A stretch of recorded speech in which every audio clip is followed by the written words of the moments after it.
চাই। আমি সূরাতুল বাকারার একটি আয়াত তেলাওয়াত করেছি এবং বোধ করি আয়াতটি সবার মুখস্থ। আয়াতটির নাম আয়াতুল কুরসি। কি নাম? 255 নম্বর আয়াত, সূরাতুল বাকারা, আয়াত নাম্বার 200। সবাই বলুন, 255 নম্বর আয়াত মুখস্থ আছে সবার? ইসলাম ধর্মে যদি আপনি খুশি থাকেন তাহলে ভিডিওটিতে একটি লাইক ও চ্যানেলটি সাবস্ক্রাইব করতে ভুলবেন না। পড়েন তো, পড়েন। এটা আয়াতুল কুরসি। এটা কোরআনের সবচাইতে দামি আয়াত। 6236টা আয়াতের মধ্যে থেকে সবচাইতে দামি আয়াত, আযম আয়া ফিল কোরআনিল কারীম। আল্লাহর কোরআনের সবচাইতে দামি আয়াত, the greatest verse in the Quran. উবাই ইবনে কাব রাদিয়াল্লাহু তাআলা আনহুকে বিষ্ণু সাল্লাল্লাহু আলাইহি ওয়াসাল্লাম জিজ্ঞেস করলেন, উবাই বলো তো কোরআনের কোন আয়াতটা সবচেয়ে সেরা? উবাই জানেন, তারপরে বললেন আল্লাহু ওয়া রাসূলুহু আ'লাম, আল্লাহ আল্লাহর রাসূল ভালো জানেন। দেখেন কত বিনয়ী ছিলেন সাহাবারা, জেনে উত্তর দিতে চাইতেন না, ভাবতেন না জানি বিষ্ণুনবী নতুন কিছু আমাদেরকে জানায়। বিষ্ণুনবী আবার বললেন, তুমি কি জানো কোরআনের সবচেয়ে শ্রেষ্ঠ আয়াত কোনটা? এবার উবাই ভাবলেন এবার আমি উত্তরটা দিয়েই দিই। তিনি বললেন আয়াতুল কুরসি, আল্লাহু লা ইলাহা ইল্লা হুয়াল হাইয়ুল কাইয়ুম, এটা শ্রেষ্ঠ আয়াত। বিষ্ণুনবী খুশি হয়ে উবাই ইবনে কাবের বুকে একটা চাপড় মারলেন, এরকম আদরের চাপড় দিয়ে বললেন, লিয়াহনিকাল ইলমু ইয়া আবুল মুনজির, হে আবুল মুনজির, জ্ঞান এবং প্রজ্ঞা তোমার জন্য মুবারক হোক, তুমি ঠিক বলেছো। সুবহানাল্লাহ পড়ে। তাহলে এই প্রথম ইনফরমেশনটা আজকে জানলাম, কোরআনের সর্বশ্রেষ্ঠ আয়াতের নাম। সবাই বলবেন একসাথে, কোরআনের সর্বশ্রেষ্ঠ আয়াতের নাম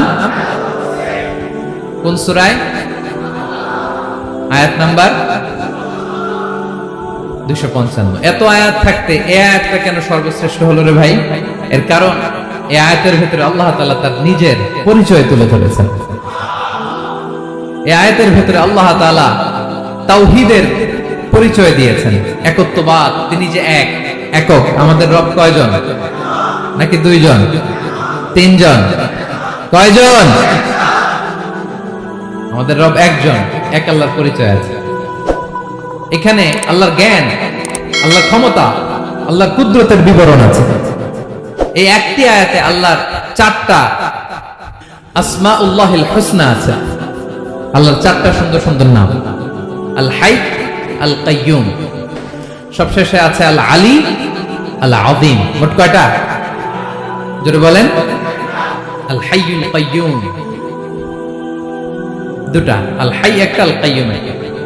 ওয়ালা ইয়াউদুহু হিফযুহুমা ওয়া হুয়াল আলিয়ুল, একটা আল আলী আর একটা আযীম। তাহলে মোট আল্লাহর কয়টা নাম আছে এখানে? এজন্য এই আয়াতটা কোরআনের সবচাইতে শ্রেষ্ঠতম আয়াত, আয়াতুল কুরসি। এটা আপনারা পড়বেন।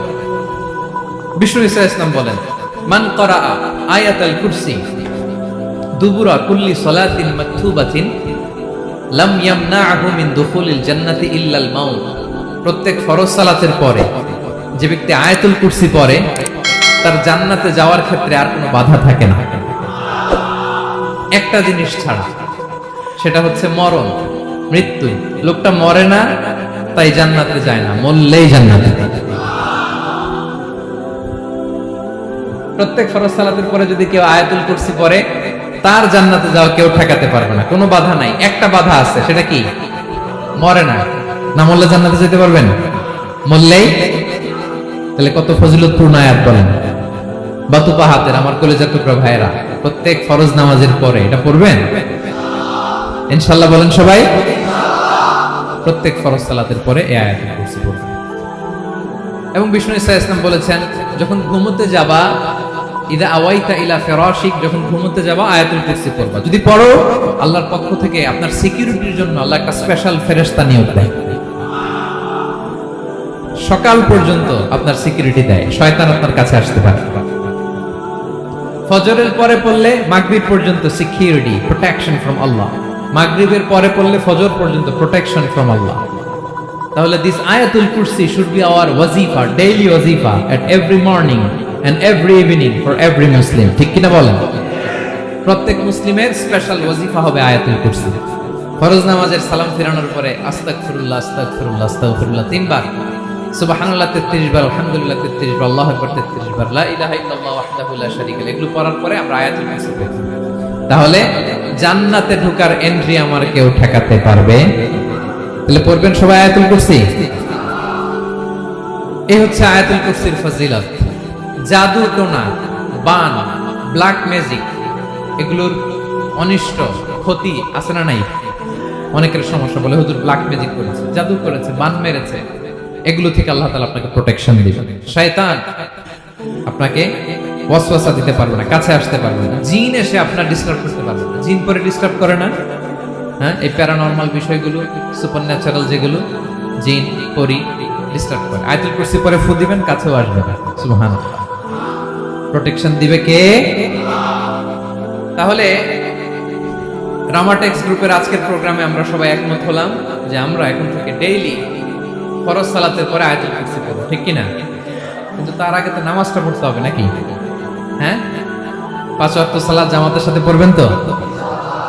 হাত তোলা, ওয়াদা করেন আল্লাহর সাথে, বলেন আল্লাহ, হাত তুলে ওয়াদা করলাম 5 ওয়াক্ত নামাজ জামাতের সাথে আদায় করার চেষ্টা করবে। তুমি তৌফিক দাও। আওয়াজ করে পড়ুন আমিন। আর নামাজের পরে আয়াতুল কুরসি পড়বেন ইনশাআল্লাহ, বলেন।